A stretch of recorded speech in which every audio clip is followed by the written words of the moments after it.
What's going on, everyone? Chris from Pickdawgz.com here with your free pick in the New York Mets versus Chicago Cubs Major League Baseball matchup going down Wednesday, May 1st, 2024. Just a reminder, if you haven't already, make sure you're subscribed to our channel and smash that thumbs up. And if you're looking for my best bets, the games that I love, including my daily $19 best bet, make sure that you head on over to Pickdawgz.com and click the Premium Picks tab at the top of the page. Also, make sure you check out my 2024 Major League Baseball Grand Slam Season Pass. This is for the bettors that are betting $1,000 or more per game on Major League Baseball this season. But what it's going to get you access to is the weighting and rating of my plays. You're going to know where my biggest bets on the board are. It's also going to get you access to my nerfies and yerfies and my first 5 plays, as well as plays that I make throughout the day based on things like line moves, money moves, pitching changes, and lineup changes. Right now, $1,000 unit bettors are up over 35 units in the last 2 weeks. So if that sounds like something you're interested in, that's the kind of bankroll that you're working with, text 775-636-7674. We'll get you some more information. But let's get to this one between the New York Mets and the Chicago Cubs. The New York Mets sending out Jose Butto to the mound in this one, while the Cubs will start Shota Imanaga in this one as well. Now, Butto, in that start against the St. Louis Cardinals was a game where the Mets had their chances. They almost came back in that game. They ended up losing it 4-2, and it was a couple of home runs that did Butto in that one. They just, gave up the 4 runs, and it was just too much for the Mets to overcome in that game. And for a Mets team that was playing really well going into that that Giants series last week, it's been a bit of a disaster since. I mean, they've lost 6 of their last 8 games. They've scored 2 runs or less in 5 of those 6 losses entering Tuesday. And as much as I like Jose Butto and like how he's pitched at home for the most part, prior to the loss to the Cardinals, he'd given up 3 runs over 18 innings of work at home. I still think that he might have some issues here. The Chicago Cubs, say what you want about the Chicago Cubs and the issues that this team has had and the inconsistencies this team has had in certain spots.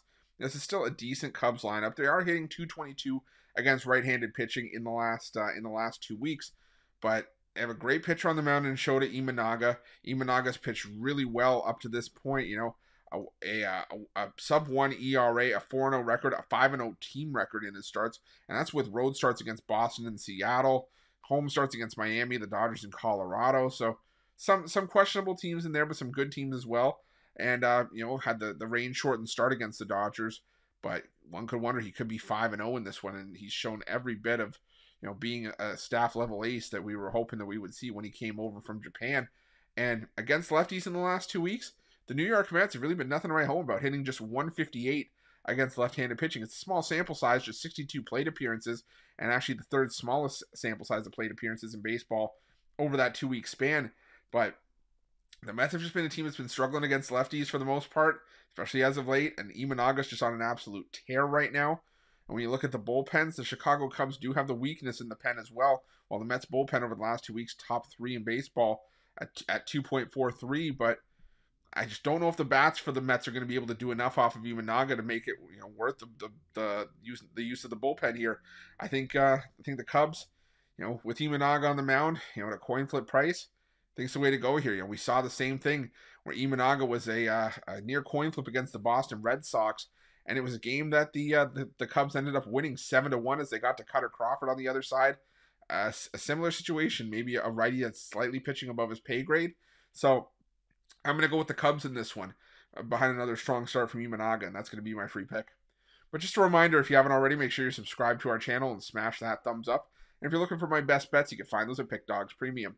While you're Pick Dawgz, check out our betting tools. They're 100% free. They're the best betting tools in the business, and tools that you want to make sure that you have in your back pocket when you're making your best bets for the day's action. And while you're at our YouTube channel, make sure you have notifications turned on so you can be the first to be in the know when the newest content drops here at Pick Dawgz. Thanks for watching. See you guys soon.